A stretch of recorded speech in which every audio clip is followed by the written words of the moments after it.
wagendanaga na Yesu ariko muri no minsi warakonje, wagendanaga na Yesu ariko muri no minsi isi yarakuririmbiye urikiriza.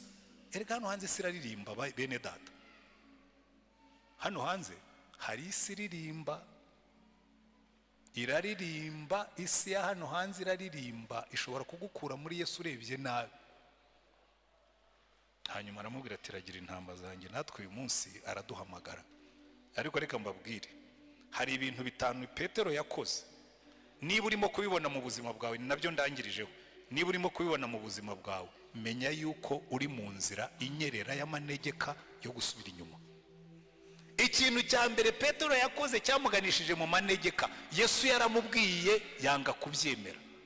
Aramubwira turaza kunyihakanaho kugira ngo yemere ibyo shebuja yamubwiye, yanga kubyemera. Ikintu cya mbere kizakubwira kuri mu manegeka yo gusubira inyuma, nubona gusoma ijambo ry'Imana kwawe kwaragabanutse. Niba hari umuntu usoma umusomyi ukaba warabivuyeho, niba hari umuntu usoma ijambo ry'Imana ukaba warabitezutseho, menya ngo uri mu nzira y'amanegeka yo guhirima nka Petero ukihakana shobuja. Nubona iki kimenyetso cya kabiri, nacyo kiri mu buzima bwawe. Ikindi Petero yakoze, Yesu yarababwiye ngo mube maso musenge kugira ngo mutajya mu moshya. Ngo abwira Petero na Yohana na Yakobo, aravuga ati muze tujyane mumfashe, ariko nanjye mbafashe gusenga kugira ngo mutajya mu moshya. Agarutse asanga Petero arasinziriye, aravuga ati Petero urasinziriye, nibyo nakubwiye, mube maso musenge kugira ngo mutajya mu moshya. Nubona ubuzima bw'amasengesho bwawe bwaragabanutse, kandi iyo ni indwara ifata abantu benshi. Abasore benshi barasengaga bagishaka abafiyanse, ariko hamariye kubona umugore amasengesho yaragabanutse. Abashomeri benshi barasengaga bagisengera akazi, ariko aho kamaze kuboneka ntabwo bagisenga. Abagabo benshi barasengaga n'abagore bagishaka inzu yo kubamo, ariko abimariye kuboneka n'imodoka ikaza, gusenga byaragabanutse. Akenshi uzabibona abarokore benshi basaza nk'isabuni bagenda batuba. Barabanza bagatuba mu gusoma ijambo ry'Imana, barangiza bagatuba mu masengesho. Wamubwira ibyo kwiriza ati narwara sirimenage, wamubwira ibyo kwiriza ati narwara igifu, kandi kera ntiyakirwaraga, cyaje aho imigisha yabonekeye. Nubona amasengesho yawe yagabanutse ujye ugira ubwoba. Icya gatatu, yakurikiye Yesu arenga ahinguka. Hari igihe ugenda mu buzima bwawe ukumva Yesu agenda agabanuka akarenga uhinguka. Ndenda kubabwira ikintu kimwe, nubona urenga uhinguka ujye ugira ubwoba. Halo, ariko hari umaze kwibona muri ibyo bitatu maze kuvuga, kavuga kabisa iki ngiki ni jyewe, n'iki ngiki ni jyewe, wenda iki ngiki nicyo cyanjye. Ariko yakurikiye Yesu arenga ahinguka. Hari abantu benshi mwakundanaga na Yesu, uretse ko atari na benshi cyane. Abantu bakunda idini, bakunda uburokore, bakunda guterana, ariko Yesu muzima abenshi ntabwo bigeze banamubona. Ariko nukurikira Yesu arenga uhinguka, umenye ko ubwo uri mu nzira yo kuribwa n'amadayimoni. Icya kane yakoze, yose umuriro w'abanzi ba Yesu. Ageze mu nzu y'umutambyi mukuru yagiye kota umuriro. Burya inzira ya mbere yo gusubira inyuma ni ugutangira kuba inshuti y'abanyabyaha. Umva, ariko yewe nsigaye abantu turaganira nkavuga ariko kuki mutabyumva. Umukobwa aragenda akajya mu biro by'umupagani, ati atari ko vraiment umuntu nkawe yaremewe hehe koko? Agatangira akakuririmbira akakubyinirira, aho kugira ngo umenye yuko urimo kugwa mu mutego, ahubwo ukarushaho kwegera ngo bakubwire byinshi birenzeho. Umuntu utukurikiyeho ukisanga waguye mu byaha. Ntuzote umuriro w'umupagani, cyane cyane iyo uri umugore. Abakobwa wenda ashobora kubyumva bavuga ati ariko se avuga ngo iki? Umuntu w'umusaza ungana nkanjye abishuti inkumi ingana nturiya, ufite ubukene bugeze ahantu wigurisha udufaranga tw'amanjwe. Ariko ndatangara kuko hariho n'abasaza barekura. Ariko zikubona umuntu asinya sheke ya miliyoni 15. Hari abantu babonye amafaranga babona nayo gupfusha ubusa. Agasinya miliyoni 15 akazi umuntu nta kindi kintu uretse gusa kumubona ari inzobe cyangwa asa neza. Ariko ibyo si ikibazo kuko abatanga umutungo we. Ariko wowe ubyakira uri murota umuriro w'umunyabyaha. cyakora niba ushonje warakennye Imana yari inaniwe, ubwo uzayibwira utumva rero Mana nabonye bikunaniye, hanyuma nishakira rudosokuru umupira w'ubutabazi. Ariko icyo nenda kubabwira, Petero yose umuriro w'abanyabyaha. Abantu benshi murimo urota imiriro y'abanyabyaha, ukicarana n'abantu bakubwira iby'ibyaha bikakuryohera, ukabikunda, ukabijyamo, ukisanga abagabo barimo barawota, abagore barimo barawota, abakobwa barimo barawota. Uyu muriro w'abanyabyaha murimo kota uzavamo kwihakana Imana. Erige wakoze ibyaha bakoze ibyaha. Hanyuma icyanyuma yakoze, yanze gutanga ubuhamya. Buri ikintu kizagukiza umuriro w'abanyabyaha no gutanga ubuhamya. Niwicarana n'abanyabyaha ujye ubanza umuha ubuhamya. Umuntu natangira kukubwira ati ndagukunda ujye umubwira, cyane cyane n'uburi umugore rwose. Kirimo kumbabaza muri iyi minsi n'abagore, kuko ingo nyinshi zirimo zirasenyuka kandi harimo iyo element y'ibyaha. Umuntu utangiye kukubwira ujye umwereka impeta, umubwira utumva rero ngewe ndi umugore ufite umugabo, icyo ni kimwe. Icya kabiri ndi umugore wiyubaha, ariko icya gatatu kurutaho nubaha Yesu kandi ahaduhagaze arimo arandeba. Tanga ubuhamya bwawe. Petero baramubwira ati ariko wa mugabo we ntabwo wari uri hamwe n'uriya mugabo. Bari bamuhaye okaziyo nziza yo gutanga ubuhamya. Umuntu natangira kukuzanaho ibyaha ujye umenya ko guhaye okaziyo nziza yo kumuha ubuhamya. Umuntu natangira kukubwira ibintu by'ibyaha ubonye okaziyo nziza yo kumubwira uri we. Umuntu natangira kukubwira ibintu bitari byo ubonye okaziyo nziza yo kumubwira Yesu n'ibyo Yesu akora mu buzima bwawe. Ariko kubera ko dukunda gushimwa n'abantu no gukundwa n'abantu cyangwa se n'ibintu, dutakaza umwanya wo gutanga ubuhamya. Ibi bintu bitanu nubibona mu buzima bwawe uzamenye kuri mu nzira yo kugwa. Icya mbere, nubona urukundo rw'ijambo ry'Imana rwaracogoye muri wowe, ushyireho tiko uvuge ngo ahangaha ubu ubwo ntakirya ngiye kugira intege nke. Nubona igihe cyawe cyo gusenga cyaragabanutse, uvuge uti ubu noneho ndagiye, bibiri byapfuye. Nubona usigaye ukurikira Yesu arenga uhinguka, ukajya wumva ibintu by'Imana bitakigufata cyane, shyiraho tiko uvuge ngo ndagiye. Nubona usigaye uryoherwa no kujya kuri WhatsApp ukohereza inzenya zitagira umumaro, ukohereza inzenya zinavuguruza, hari ibintu byatumariye abantu. Inzenya z'ibyaha ziri kuri WhatsApp, ziri kuri YouTube, umuntu akicara agaseka. Uraseka urimo kota umuriro w'abanyabyaha. Ibyo wariye nibyo usa nabyo.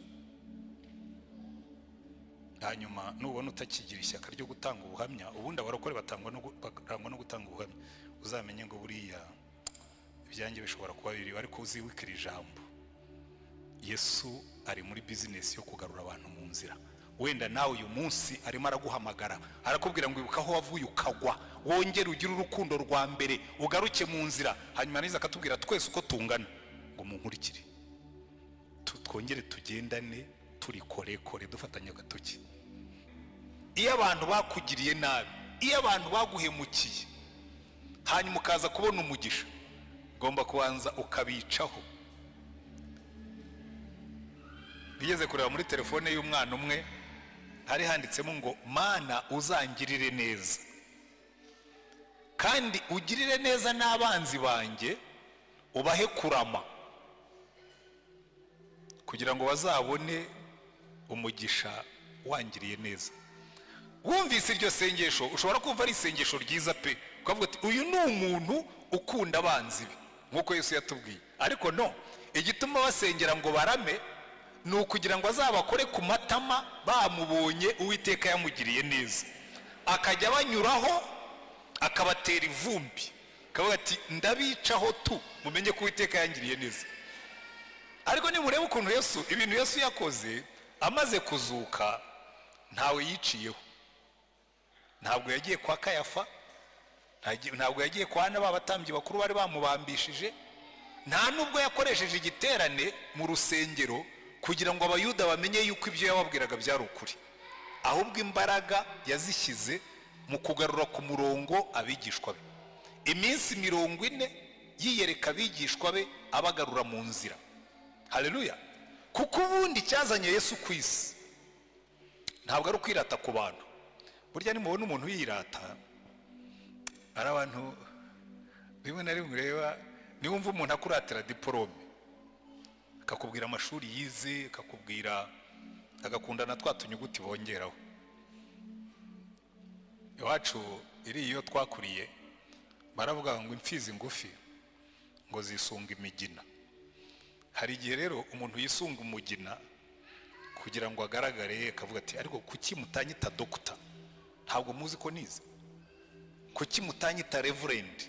Umupastor mwegeze kutubwira nako kuko twari turi mu ishuri, hanyuma aravuga ati rwose uyu munsi ndumva nsinzwe ko nabigishe. Ndabwira ntariko mujye mwitondera amatitire, kuko titire si kugira uwuriwe.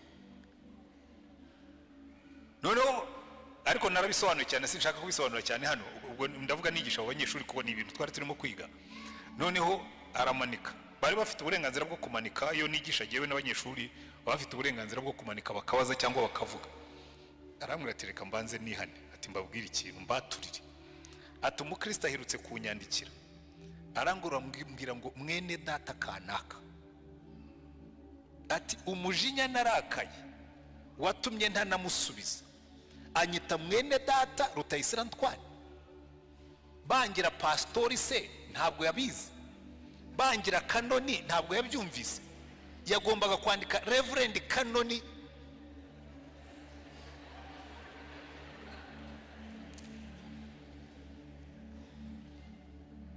Hanyuma yarabyihannye. Buriya Yesu iyo rwose ashaka kwica ku bantu aba yarabikoze, ariko icyari cyamuzanye ntabwo ari ugukora abantu ku matama.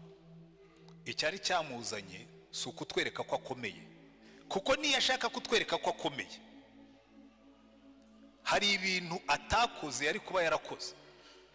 Yari kuva ku wa mbere akageza ku cyumweru akora ibintu bihambaye, agasiga ibintu bihambaye kugira ngo abantu bazibuke ko hari umuntu uhambaye waciye mu isi y'i Yerusalemu. Ariko ntabyo yakoze, yagendaga n'amaguru, ntabwo yarabuze iyo ashaka ifarasi hari n'abaye kwimuha banezerewe, ariko yagendaga n'amaguru. Yashoboraga gutubura imigati, iyo ashaka aba yarakoze buranjori akaba umukire. Yashoboraga gutubura amafi, yashoboraga gukora supermarket igurisha amafi kandi nta gishoro yashyizemo uretse imbaraga z'Imana zimurimo. Ariko ibyo yari yarabinesheje. Amara igihe arimo kugarura abigishwa be ku murongo. Nuno munsi nibyo akora. Natwe twicayemo hano twese, icyo Yesu agushakaho, ikizana Yesu iteka ryose ni ukuza kukubwira ngo ariko uracyari mu nzira, ariko uracyari ku murongo, ariko sinagusubiza ku murongo. Kuko icy'Imana yaje gukora kuva umuntu akoze icyaha ni ukumugarura ku murongo. Buriya uwo ni wo murimo w'Imana. Muri ibi bice badusomeye tubona Imana iri muri gahunda yo kugarura abantu bayo ku murongo, kuko twese turatana. Murabizi iyo tugiye gukoresha control y'imodoka, ikintu cya mbere abantu bose banza gukoresha ni ukujya gukora alignment y'amapine. Harya babyita ngo iki? Pensage. Kujya kubanza gukoresha pensage, kuko n'amapine y'imodoka ubwayo aragenda yageraho ngaho agatangira agahobagira agatana. Burya natwe niko tumeze, tugomba gukorerwa pensage regiriyeroma. Imana ikavuga ngo reka mbanze nkusubize ku murongo ugendane na Yesu nkuko bikwiriye. Ahubwo reka nkubaze ikibazo uyu munsi, urimo uragendana na Yesu uko bikwiriye? Hano rero mu rusengero twebwe icyo dukora, iyi ni garage ikora pensage. Haleluya. Tukagukorera pensage, tukagusubiza ku murongo, tugakora alignment, urugendo rwawe rukagenda neza rutondetse neza na Yesu. Amen. Uyu munsi rero turareba ahantu Imana yakoreye pensage abagabo babiri kandi bibihangange ku Mana, ibasubiza ku murongo, ibagarura mu muhamagaro, ibagarura mu busabane n'Imana. Haleluya. Uwa mbere twabonye ni Dawidi. Buriya umwami Dawidi yari umuntu uri special ku Mana, umuntu udasanzwe. Ijya no kumutoranya yabwiye Samuel, aramubwira ngo genda ujye kwa Yesayi w'i Betelehemu, nabonyeyo umwana, uyu mwana ni umwana udasanzwe, uyu mwana ni umwana umeze nk'uko umutima wanjye wifuza, a man after my heart. Samweli aragenda ageze kwa Yesayi w'i Betelehemu. Yesayi we nta nubwo yajyaga abona ko Dawidi ari special, ntabwo yajyaga abona ko Dawidi adasanzwe. Burya hari abana baba badasanzwe ariko we ntushobore kubibona, ariko Imana ikajya ivuga ngo nyamara uyu muntu nubwo umubona yoroshye, uyu muntu nubwo umubona asanzwe, uyu muntu nubwo umubona ari mugufi, uyu muntu nubwo umubona wenda atari igitangaza mu buranga cyangwa mu bwenge, ariko ari special kuri jyewe. Icyamukundishaga Imana ni iki? Yari afite umutima ukunda Imana, yari afite umutima ushaka Imana, yari afite umutima wumvira Imana. Haleluya. Nimuzitegereza neza muri Bibiliya, Imana iyo ivuga kuri Dawidi, na Dawidi nawe iyo yivuga, ubundi iyo bavuze Dawidi nicyo uhita wumva mu mutwe, wumva Goliyati. Amen.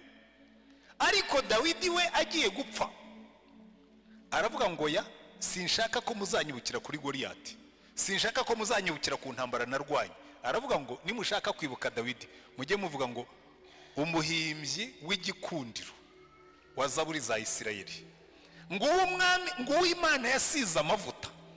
Urumva uwe yaravuga atoya ntimukanyibukire kuri biriya byo hanze. Bayiwe njya mbibwira abantu nanjye, hano mu Giporoso hari abantu duhura kamwe atari ko ntabwo kiba mu Giporoso ntashwe yagiye mu kiruhuko cy'izabukuru, ngo abantu se ko bakivuga ngo hare ngo Iremera kwa Rutayisire. Ntabwo nyine iryo ni amakosa y'abantu. Hano ni muri Anglikani y'i Remera, hano ni mu Giporoso, ntabwo ari kwa Rutayisire. Kwa Rutayisire ni mu Rukiri. Ariko abantu baragenda bakakwitirira ibintu by'inyuma. Ubundi nanjye umbajije uru rusengero ryo ntabwo ari rwo runezeza, nezezwa n'abantu bakijijwe, nezezwa n'abantu bahimbye, kuko ubundi Yesu natunguka mu kirere, ijambo ry'Imana ritubwira ngo ibi byose azabanza ngo abitungeho, niba ari umuriro azashyiramo, niba ari lazeri azakoresha, ngo ibi byose azabanza bizingazinge abitwike. Hanyuma mubwire ngo rero Mwami Yesu ngo ndi Remera, ngo twari twarubatse urusengero runini, ati nyine runyereke. None se si wamaze kurutwika? Nyine nibyo nakubwiraga, ntugatinde kubizashira, ujye utinda kubitazashira. Kuko muri ino si abantu benshi iyo batureba tugenda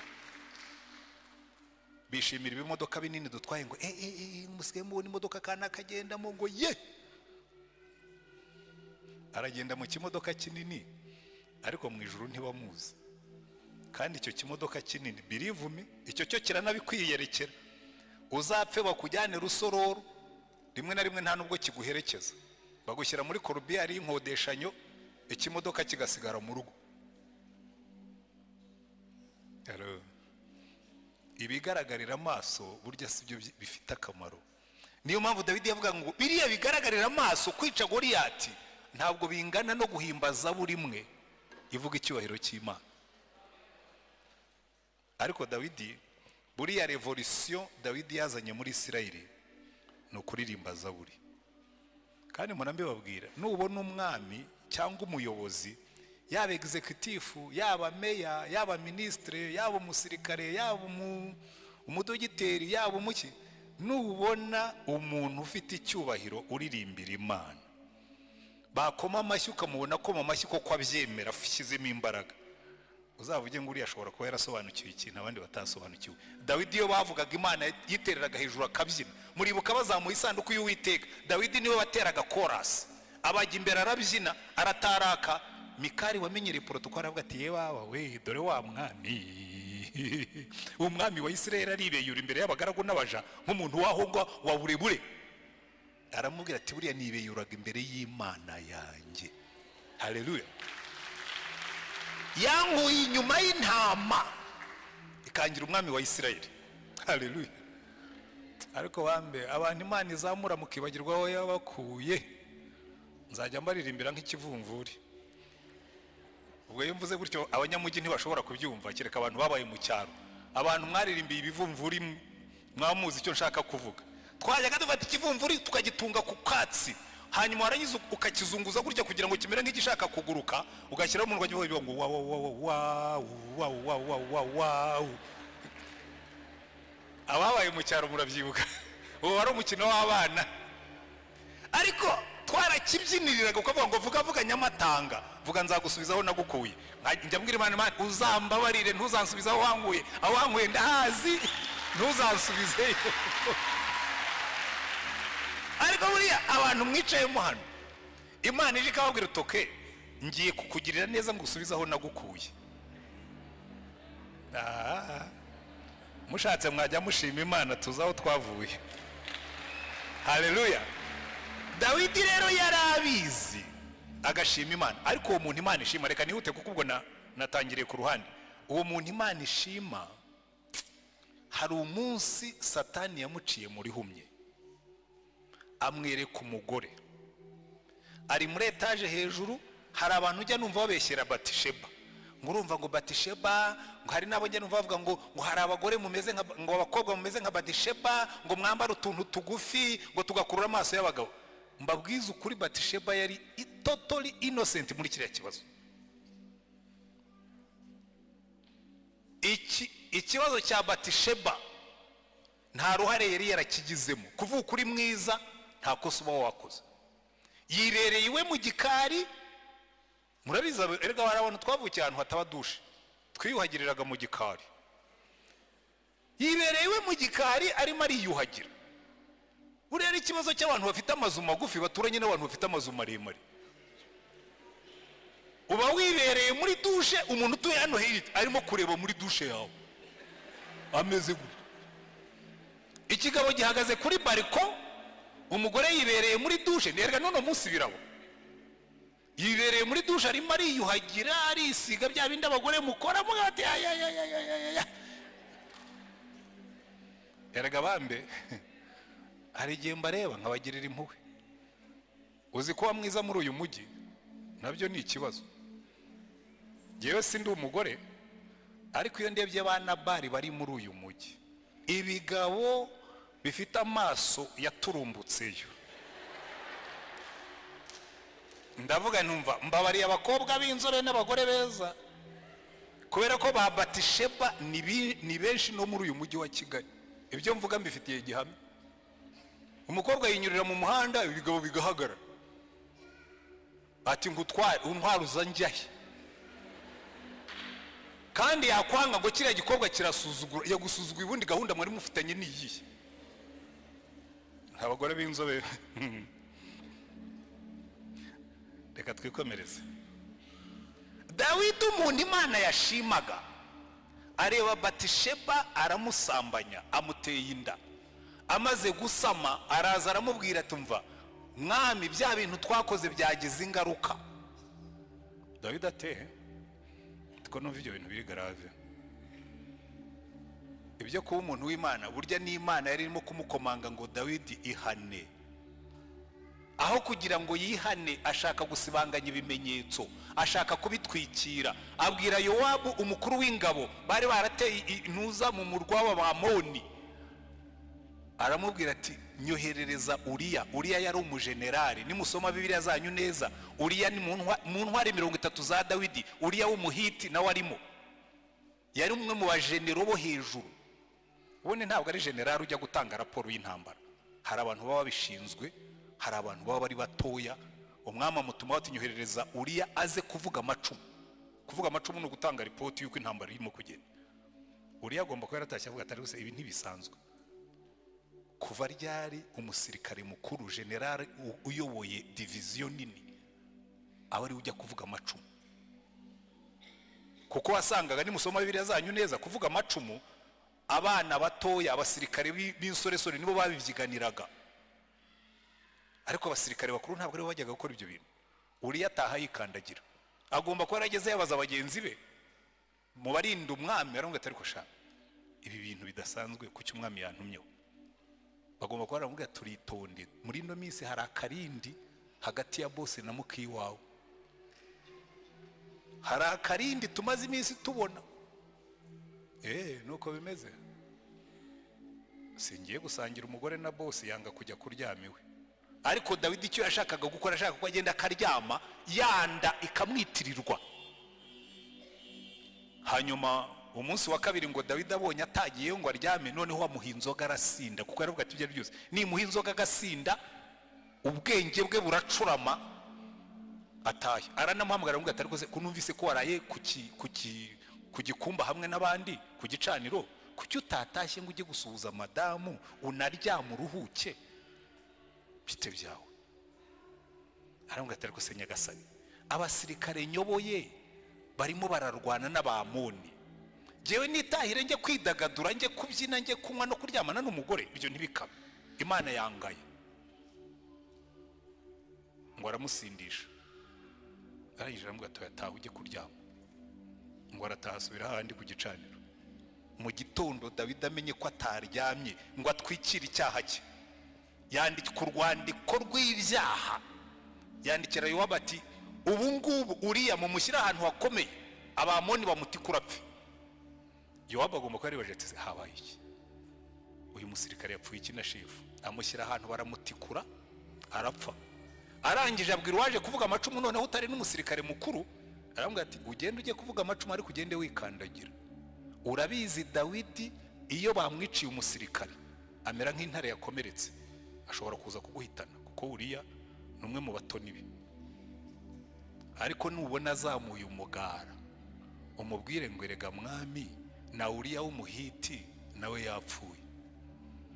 Yaragiye atanga raporo amaze kuyiha Dawidi. Dawidi aravuga ngo erega ngo inkota iryumwe ngo eje ikaryundi. Iryo jambo yavuze ni ry'Imana yamuhanishije, iramubwira ngo ibi bintu wakoze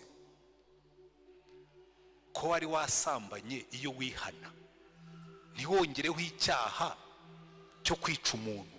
Umva mbabwire namwe mwicayemo hano, iki cyaha abantu benshi baragikora. Abakobwa murasambana n'abahungu mugasambana, mwarangiza mukica umuntu, mugakuramo inda ngo murahisha yuko mwasambanye.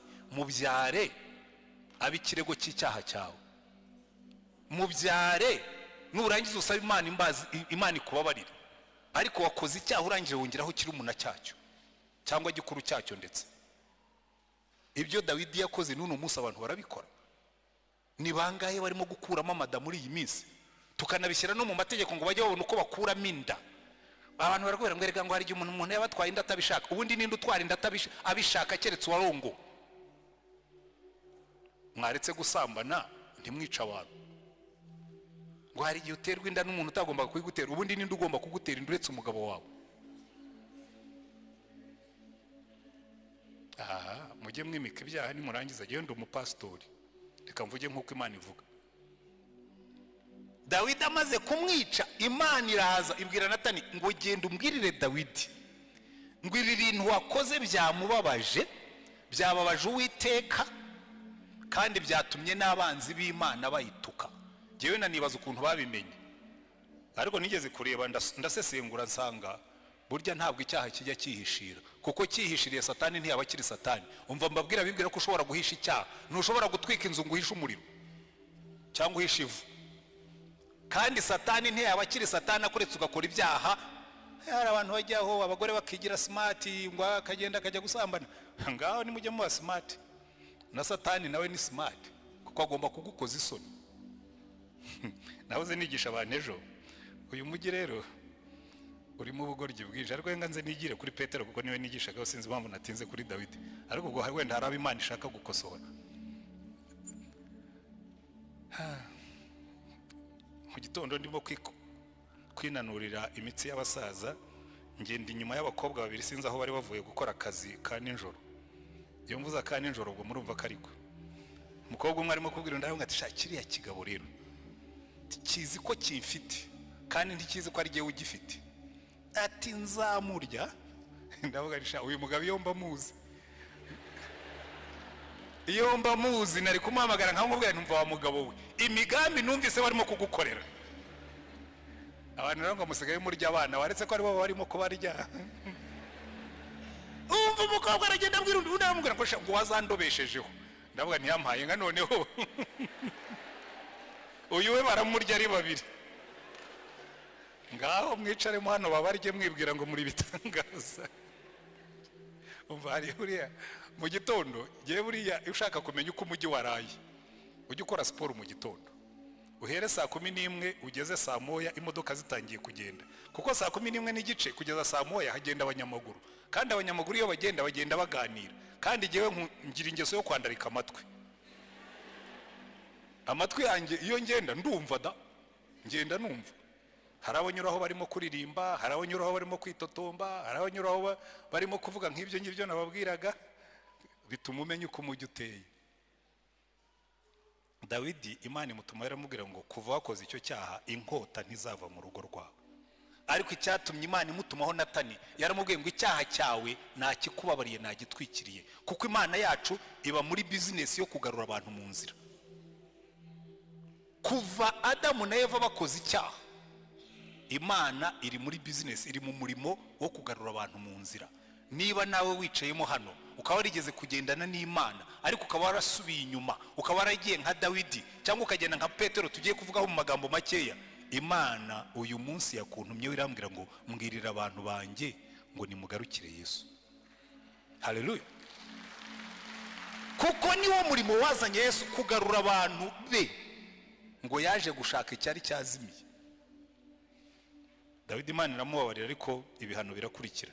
Ubwo Adamu na Eva bari bamaze gukora icyaha, Imana yaje kubagarura ariko barayinanira.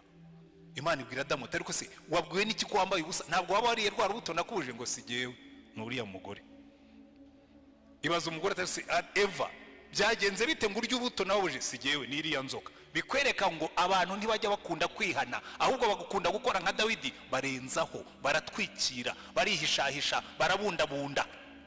Ariko Imana ikaza guhagarara ngo ntushobora kubundabunda nkureba, garuka mu nzira.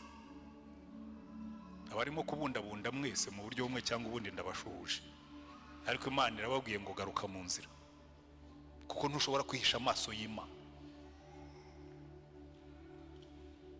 Umuntu aragenda akazenya amatara, agakinga urugi, agashyiramo urufunguzo. Imana yo no mu mwijima irareba, iravuga ngo no mu mwijima ibintu byose bigaragara nk'ibiri mu cyo witangaza. Umuntu akagenda, tuzagenda tujye kuraho batatureba. Niyo wajya Dubai uzasanga Imana ariho gutegerereje, ntaho uzihisha amaso y'Uwiteka. Yego ibyo mbabwira bifite reference. Umugabo asezerana n'umugore utari uwe, umugore akandika nk'ugiye ku kazi ngo agiye muri misiyo, ku kazi agasiga asabye konje akabeshya ko agiye mu rugo, bagahurira Rusizi. Kandi Uwiteka barimo kukureba, ariko umutima w'Imana ni umutima wo kutubabarira.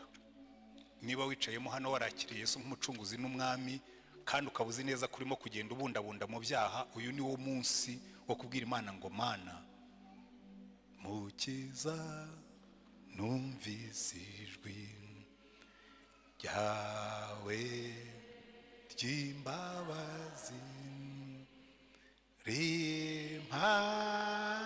rimpamagara ngo nozwe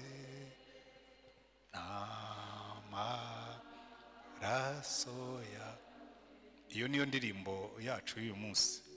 Ariko undi muntu twarebye, reka nihute, dufite undi muntu w'igitangaza witwa Petero. Uyu Petero rero yari inkoramutima ya Yesu mu buryo budasanzwe. Ahantu hose Yesu yagiye afite ikintu agiye gukorayo, yatwaraga Petero. Ajya guzura umukobwa wa Yayiro, yari hamwe na Petero. Nyirabukwe wa Petero arwaye, Yesu yagiye kumuzura. Ubwo yahinduka gukundi ku musozi, yari hamwe na Yohana na Yakobo na Petero. Petero yabaga ari ahantu hose Yesu ari. Kandi Petero akagira utugeso tumwe tuvamo imbaraga. Petero icyambere yakundaga kuvuga. He was always talking. Buri kintu cyose yabaga gifiteho igitekerezo. Yesu aza kubabaza aravuga ati ariko abantu bavuga ko ndinda, ati ninde utabizi? Uri Kristo, uri umwana w'Imana. Undi ati byose wowe byihishuriye, ni Imana ibikubwiye. Ariko mu munota ukurikiye aravuga ati rero ubwo mwamenye uwo ndiwe, icyazanye Kristo ni ugupfira abari mu isi. Petero araza ati nkubwire rero, mugire inama ya kigabo, ibi rero byo ubyibagirwe. Ndakugira inama y'umunyabwenge, ntabwo umuntu nkawe akwiye kujya ku musaraba bakakubamba duhari. Yesu aramubwira ati inyuma yanjye Satani. Yari amaze kumushima nk'ufite yishurira warangije, amuhinduye Satani. Kubera iki? Petero byose byamucagamo. Hari abantu bameze nka Petero, iyo bageze mu kabyiniro barafashwa, niyo bageze mu rusengero barafashwa, hose barafashwa. Satani ashobora kumukoreramo nk'uko Imana imukoreramo. Halo. abafashirizwa hose ndabashuhuje. Ariko Petero Yesu agiye kubambwa aramubwira ati rero Petero wowe ibyawe byitondemo. Ko muri mwitegereza Petero yari afite ibintu byinshi. Aramubwira ati witonde wowe Satani yagusabye ngo akugosore. Petero aramubwira ati oya ntabwo nzi jewe Simoni mwene Yona icyatsi cya muranda kirandurwa n'uwihaza cyo sinshobora. Wenda ngaba abandi basigaye bashobora kukwihakana ariko no tumi jewe utubana utanze. Saramureba aramubwira ati ariko Petero kuramo amashagaga uranyihana kana gatatu. Petero aramubwira agatoki ati ndakurahira rwose. Yesu aramwihorera yikomereza urugendo. Yaramwihakanye ariko birangije reka tugera aha ngaho twasomye uyu munsi. Yesu amaze kuzuka kwa kundi nababwiye atakoze ibyo abantu bari bategereje. Bari bategereje ko namara kuzuka ari buze akagarura ubwami bwa Isirayeli, bakagura amakote bakicara mu myanya, abantu bakamenya yuko batataye umwanya bamukurikira. Azutse babona nta kintu arimo gukora. Petero rero nk'umuntu ukunda ibikorwa ibifatika ahamagara abagabo n'ubundi bateye nkawe bakunda ibifatika. Burya abagabo niko tumeze. Nuhamagara amasengesho abagabo ntibazaza. Nuhamagara muri fundraising bazaza ari benshi kuko abagabo twe dukunda ibintu birimo imbaraga bigaragaza ko turi abagabo nyine. Hanyuma Petero abwira Yohana na Yakobo bene Zebedayo, abagabo babiri bakunda kuba active. Basanze umugabo yirukana amadayimoni mu izina rya Yesu baramwe tubasha kubutadukurikira. Silence ambaraga pfukamunwa kandi ntuzongere kuvuga muri iryo zina. Baca mu mudugudu w'Abasamariya banze kubacumbikira babwira Yesu bati twemerere tumanura inkuba n'imirabyo n'umuriro tubatwike. Saravuga ati ariko saba bene Zebedayo muratwika abantu. Undi munsi baramubwira ati ariko nugera mu bwami bwawe ndashaka ko Yohana azicara ibumoso nanjye nkicara iburyo tukajya abantu batubona nyine bakamenya yuko Yesu aravuga izo ambisiyo zanyu nabo bari bahari.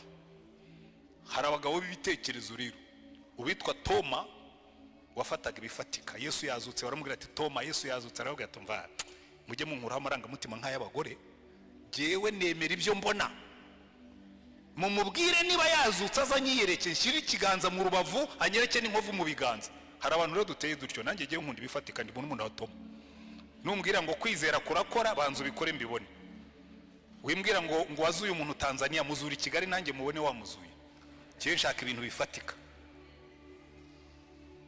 Na Toma yarahari. Hari n'undi mugabo w'umusesenguzi witwa Natanayeli. Baramubwiye ati rega twabonye Mesiya.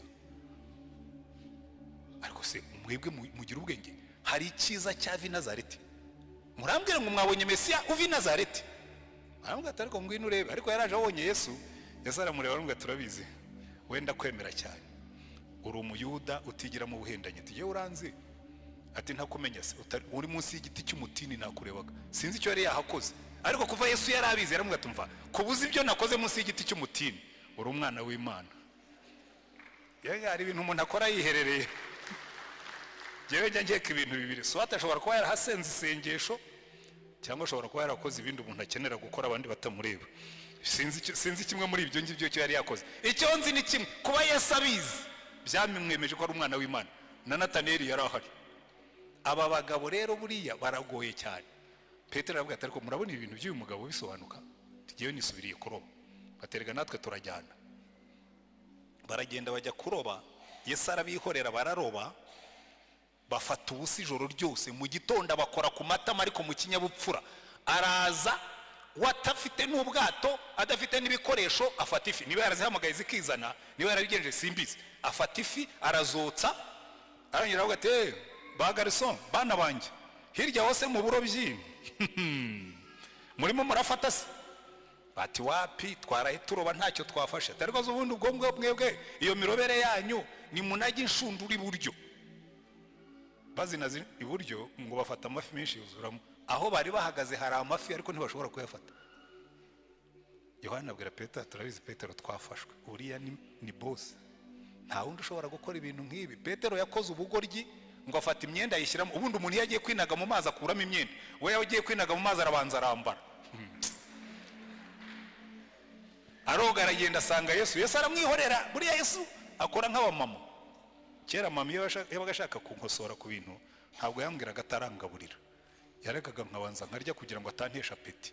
Namara kurya akambwira atari ku bundi biriya bintu. Na Yesu yarabaretse barabanza bararya kuko bari baraye baroba ntacyo bafashe. Amaze kubahifa aramubwira ati Petero tubisubiremo rero, reka dukore dekonte, dukore reviziyo, dukore controle, ubundi urankunda kurusha abangaba. Petero aravuga ati mwami uzi ko nkukunda.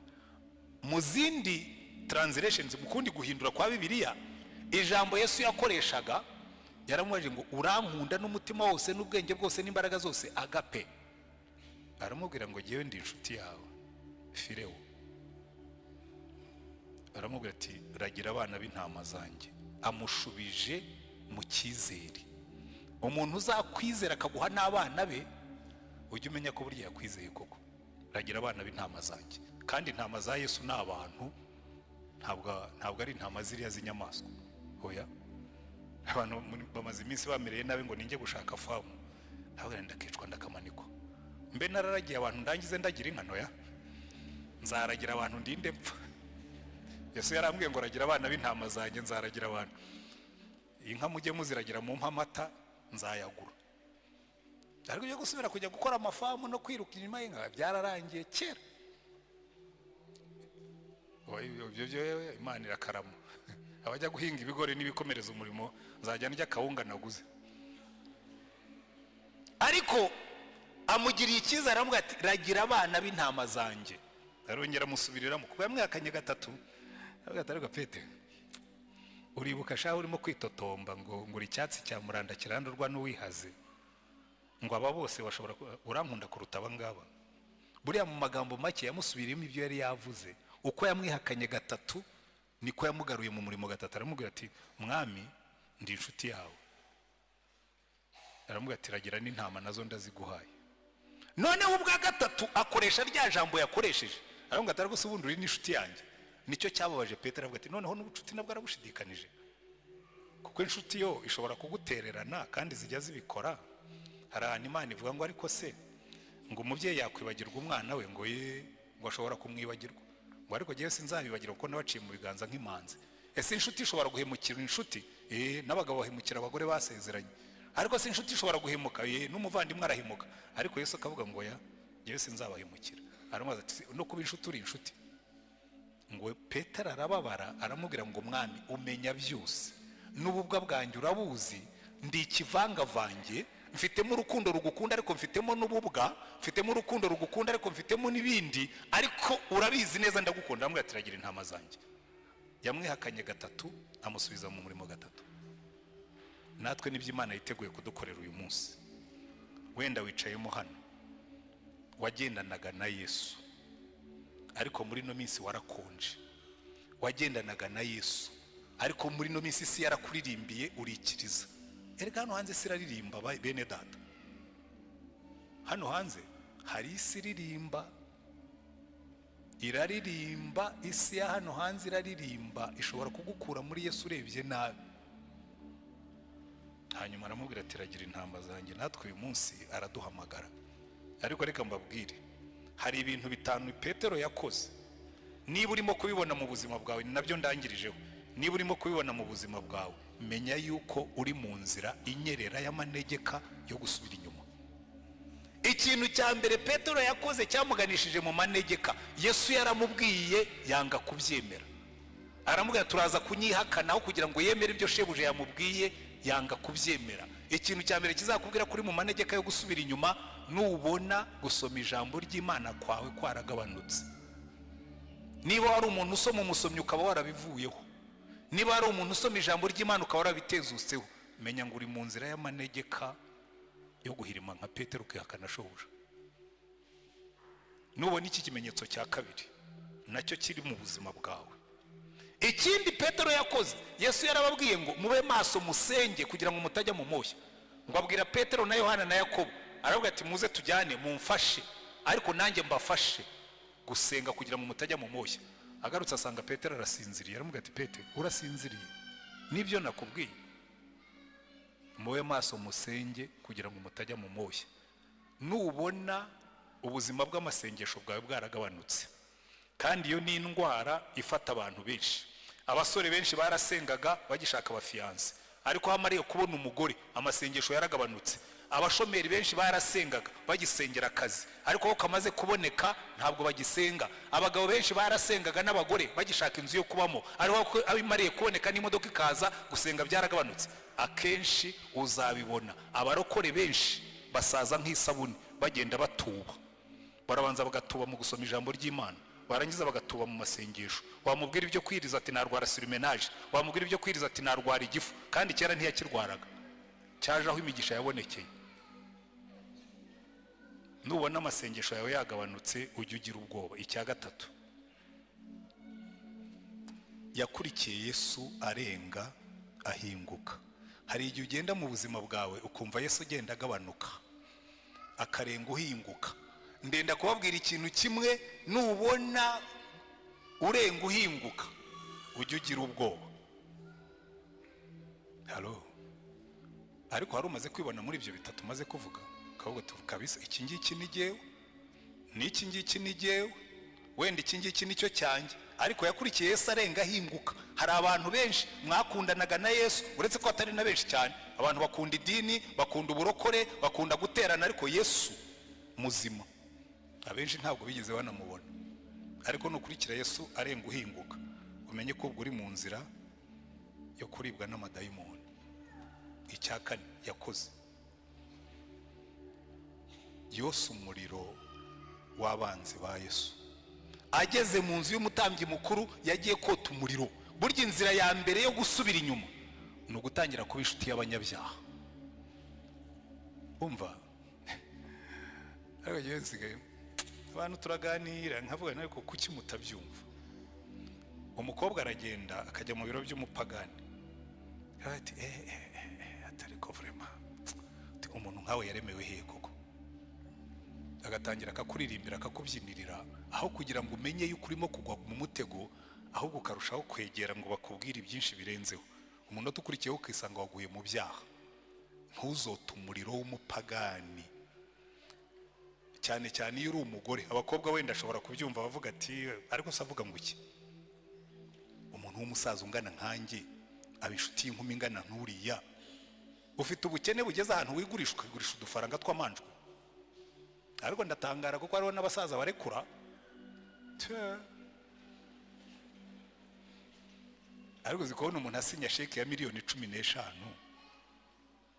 Hari abantu babonye amafaranga babona nayo gupfusha ubusa.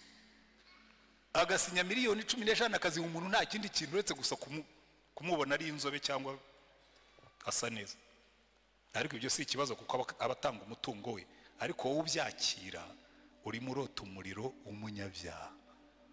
Cyakora niba ushonje warakennye Imana yarinaniwe, ubwo uzayibwira utumva rero Mana nabonye bikunaniye, hanyuma nishakira rudosokuru umupira w'ubutabazi. Ariko icyo nenda kubabwira, Petero yose umuriro w'abanyabyaha. Abantu benshi murimo urota imiriro y'abanyabyaha, ukicarana n'abantu bakubwira iby'ibyaha bikakuryohera, ukabikunda, ukabijyamo, ukisanga abagabo barimo barawota, abagore barimo barawota, abakobwa barimo barawota. Uyu muriro w'abanyabyaha murimo kota uzavamo kwihakana Imana. Erige wakoze ibyaha bakoze ibyaha. Hanyuma icyanyuma yakoze, yanze gutanga ubuhamya. Buri ikintu kizagukiza umuriro w'abanyabyaha no gutanga ubuhamya. Niwicarana n'abanyabyaha ujye ubanza umuha ubuhamya. Umuntu natangira kukubwira ati ndagukunda ujye umubwira, cyane cyane n'uburi umugore rwose. Kirimo kumbabaza muri iyi minsi n'abagore, kuko ingo nyinshi zirimo zirasenyuka kandi harimo iyo element y'ibyaha.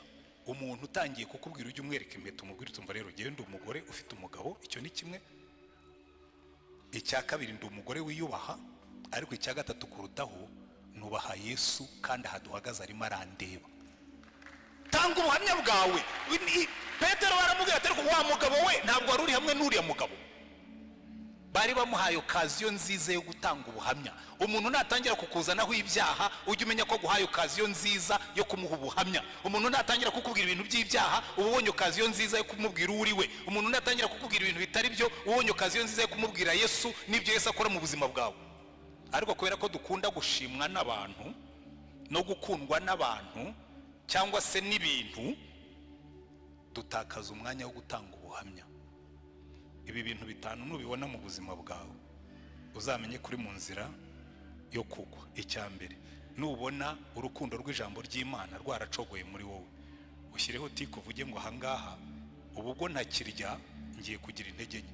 Nubona igihe cyawe cyo gusenga cyaragabanutse, uvuge uti ubu noneho ndagiye, bibiri byapfuye. Nubona usigaye ukurikira Yesu arenga uhinguka, ukajya wumva ibintu by'Imana bitakigufata cyane, shyiraho tiko uvuge ngo ndagiye. Nubona usigaye uryoherwa no kujya kuri WhatsApp ukohereza inzenya zitagira umumaro, ukohereza inzenya zinavuguruza, hari ibintu byatumariye abantu. Inzenya z'ibyaha ziri kuri WhatsApp, ziri kuri YouTube, umuntu akicara agaseka, uraseka urimo kota umuriro w'abanyabyaha. Ibyo wariye nibyo usa nabyo. Hanyuma nubona utakigira ishyaka ryo gutanga ubuhamya, ubundi abarokore barangwa no gutanga ubuhamya, uzamenye ngo buriya ibyanjye bishobora kuba biri, ariko uzibukira ijambo. Yesu ari muri business yo kugarura abantu mu nzira. Wenda nawe uyu munsi arimo araguhamagara, arakubwira ngo ibuka aho wavuye ukagwa, wongere ugire urukundo rwa mbere, ugaruke mu nzira. Hanyuma niza akatubwira twese uko tungana ngo munkurikire, twongere tugendane turi kore dufatanya agatoki. Wenda wumvise ijambo ry'Imana rikora ku mutima wawe, wumvise hari ibyo Yesu arimo kukubwira, wumvise hari aho urimo gusubira inyuma, wumvise hari aho urimo kugenda nabi, wumvise hari ibyo ugomba gukosora, wumvise hari ibyo ugomba gusubiramo. Niba wumvise Imana ivugana nawe, ngirira neza, wigirire neza, uzamura ikiganza ubwira Imana ngo Mana mukiza, numvise ijwi ryawe ry'imbabazi